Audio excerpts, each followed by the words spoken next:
मेरे दोस्तों, आज मैं वीडियो लाई हूँ। मैं जहाँ रहती हूँ नौकरी करके भालुकपुंग एरिया का है, जहाँ में मेरी एक व्हाट्सएप ग्रुप है जिसका नाम है न्यू क्रिएशन पान राइस।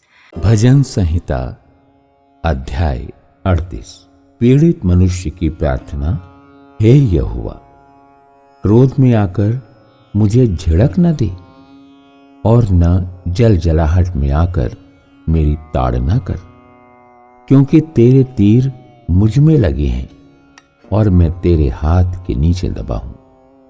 तेरे क्रोध के कारण मेरे शरीर में कुछ भी आरोग्यता नहीं और मेरे पाप के कारण मेरी हड्डियों में कुछ भी चैन नहीं, क्योंकि मेरे अधर्म के कामों में मेरा सिर डूब गया और वे भारी बोझ के समान मेरे सहने से बाहर हो गए हैं। मेरी मूढ़ता के कारण कोड़े से लगे मेरे घाव बस आते हैं और सड़ गए हैं।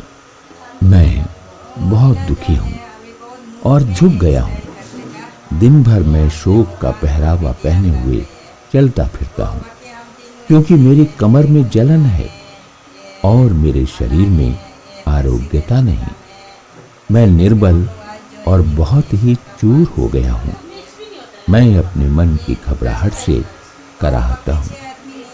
हे प्रभु, मेरी सारी अभिलाषा तेरे सम्मुख है और मेरा कराहना तुझसे छिपा नहीं।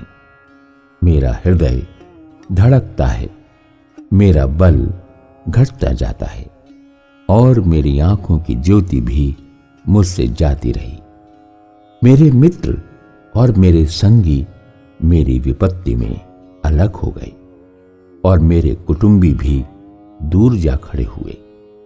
मेरे प्राण के ग्राहक मेरे लिए जाल बिछाते हैं और मेरी हानि का यत्न करने वाले दुष्टता की बातें बोलते और दिन भर छल की युक्ति सोचते हैं।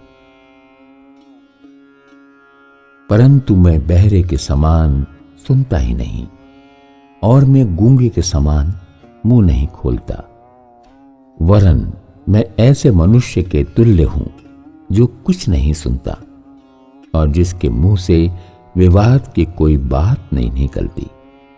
परंतु हे यहोवा, मैंने तुझ ही पर अपनी आशा लगाई है। हे प्रभु मेरे परमेश्वर, तू ही उत्तर देगा, क्योंकि मैंने कहा ऐसा ना हो कि वे मुझ पर आनंद करें। जब मेरा पांव फिसल जाता है तब वे मुझ पर अपनी बड़ाई मारते हैं, क्योंकि मैं तो अब गिरने ही पर हूं और मेरा शोक निरंतर मेरे सामने है, इसलिए कि मैं तो अपने अधर्म को प्रकट करूंगा और अपने पाप के कारण खेदित रहूंगा। परंतु मेरे शत्रु फुर्तीले और सामर्थी हैं और मेरे बैरी बहुत हो गए हैं, जो भलाई के बदले में बुराई करते हैं। वे भी भलाई के पीछे चलने के कारण मेरा विरोध करते हैं। हे यहोवा, मुझे छोड़ न दे। हे मेरे परमेश्वर, मुझसे दूर न हो। हे यहोवा, हे मेरे उद्धारकर्ता, मेरी सहायता के लिए फुर्ती कर।